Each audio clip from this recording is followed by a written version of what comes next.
C'est la comédie de la vie. C'est exactement ça. C'est ça. On rit, on réfléchit. Je suis avec Béatrice et Ariane Massonnet.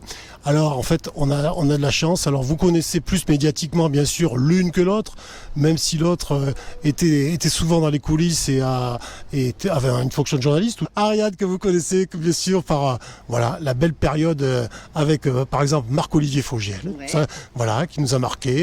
Il y a eu Philippe Villas aussi, je crois, à une époque. Denisot, le journal. Donc c'est la grande époque, une grande époque Canal. Ouais. Pas que Canal, mais beaucoup Canal. On est au village du Four. C'est un de mes petits villages favoris. Voilà. Alors certes, on n'a pas toujours de l'eau, mais par contre, on a toujours un point de vue magnifique ici.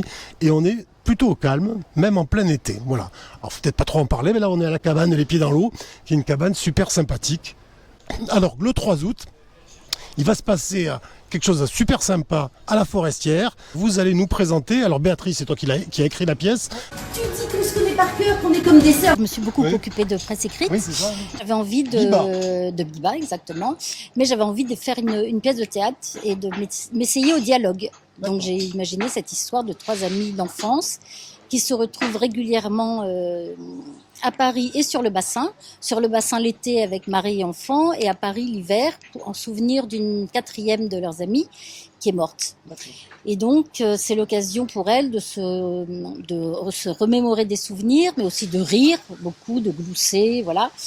Et puis petit à petit, lors de cette fameuse soirée, elles vont se rendre compte qu'elles savent plus forcément tout les unes des autres. Ah.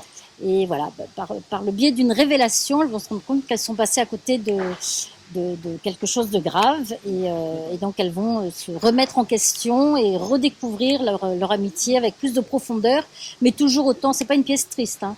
Donc on rit beaucoup parce Ouais, que c'est ça. c'est une comédie, Ouais. et voilà. Donc Ce que j'ai vu, alors moi j'ai pas vu la pièce, j'ai vu quelques extraits tout à l'heure. Effectivement, c'est une comédie avec des fois des connotations un peu dramatiques. En fait, c'est la vie, quoi. C'est la comédie de la vie. C'est Ariane. exactement Hein, ça. c'est ça. C'est exactement ça. C'est la vie. Donc on rit, on réfléchit, on culpabilise sur certaines choses, on est ému, mais avant tout on rit. Et c'est souvent ça d'ailleurs avec les amis d'enfance. Ouais. Quand vous les avez pas vus depuis, vous les voyez 1 ou 2 fois par an.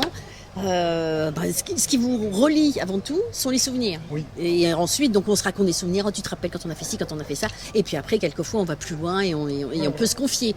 Mais la base, quand même, des amis d'enfance, quand on est toujours en contact avec eux, c'est de raconter des bêtises et de rire, de glousser en fait. Et c'est ce que tu sais bien faire. c'est ce que je sais bien faire. Moi, j'adore ça, c'est de remettre les fiches à jour avec mes copines d'enfance Ouais. et voilà, et de raconter des bêtises. C'est à la salle Forestière et c'est à 21h30, ce qui vous laisse le temps largement de manger. Alors, vous pouvez réserver vos places directement sur le site de la mairie, de la ville de Lèche-Caféret, je vous mettrai le lien, mais vous pourrez également, je n'osais pas le dire, mais en fait, vous pouvez prendre vos places sur place, voilà. C'est la comédie de la vie. C'est exactement Hein, ça. c'est ça. On rit, on réfléchit.